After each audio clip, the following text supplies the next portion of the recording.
Creating a classroom that embraces community and culture is no easy task, but it can be done with dedicated work from the teacher and students residing in that classroom. Having a community and culture in a classroom is essential, not only for overall classroom health, but it is needed for growth. Growth in this case is intellectual, social, emotional, and physical. Students need to know that there is a safe place for them to be where they are respected and cared for. There also needs to be a normalizing of mistakes. Students need to understand that mistakes are a part of life and help us learn. Ownership is another key to a community. There needs to be a respect for maintaining the learning environment, along with the ownership of actions. With all of this in mind, students will feel a sense of identity within a group, which will make them all well-adjusted and successful for the years to come. One of the first things that students see when they walk into a classroom is the physical setup. Classrooms need to provide secure, nurturing, and a supportive environment that students may or may not have at home. One way to promote this is to provide a safe area where all students can go if they're feeling overwhelmed, such as a couch or beanbags.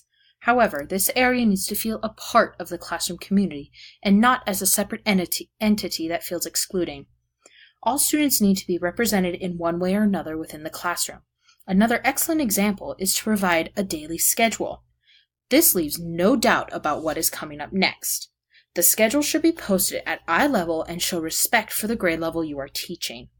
As a teacher, you need to provide predictability by establishing routines and keeping a regular schedule. There is always a chance that you have a student who needs that stability because they do not have it anywhere else. The next important step is to provide an emotional backbone. Students need to feel welcomed and celebrated. As teachers, we want to celebrate individuals while still maintaining the community. In the classroom, students need to see themselves represented, and an easy way to provide this is to take pictures of the students and post them throughout the classroom, or once a week allow students to bring in a book from home that they love that they can share with a peer. Another way to provide support is to acknowledge emotions from students. Try not to cover up their emotions, but rather reassure them that their emotions are true to themselves. By doing this, students will feel safe and come to you more often when they have a situation they cannot solve on their own. When consoling a student, it is a good reminder to not try and force a connection by lying about a situation you haven't been in. This will break the connection you had previously, and you will lose all trust that that student felt for you.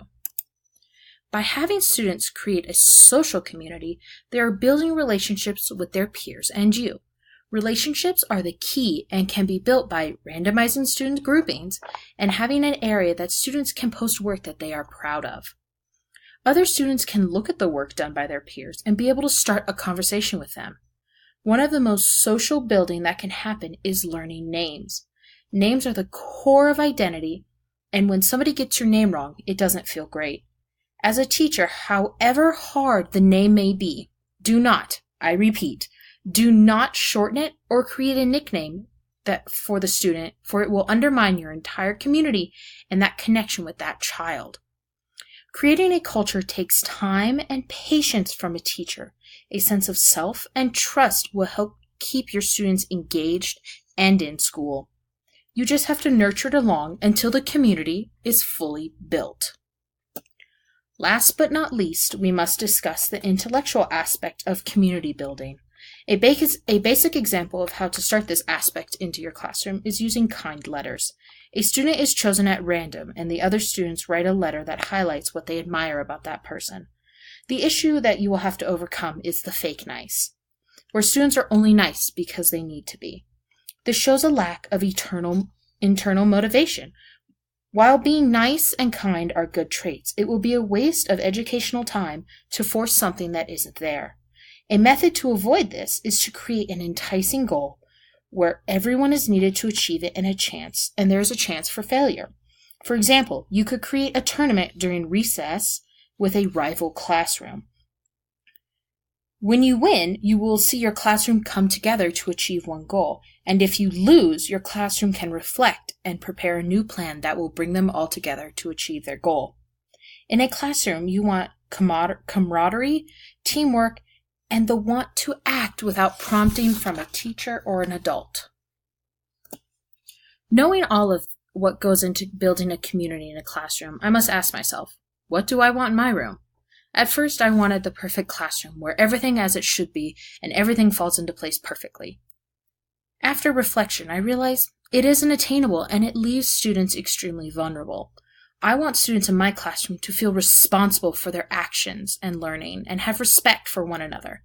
There should be opportunities for failure because that's how we learn best, and we should be preparing students for life outside of the classroom as well as in it.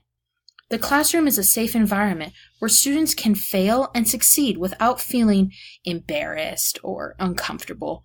They need a space that is similar to home while still having a professional feel. The biggest need that students need in a classroom is knowing that someone has their back through thick and thin and can provide them a safe place for learning.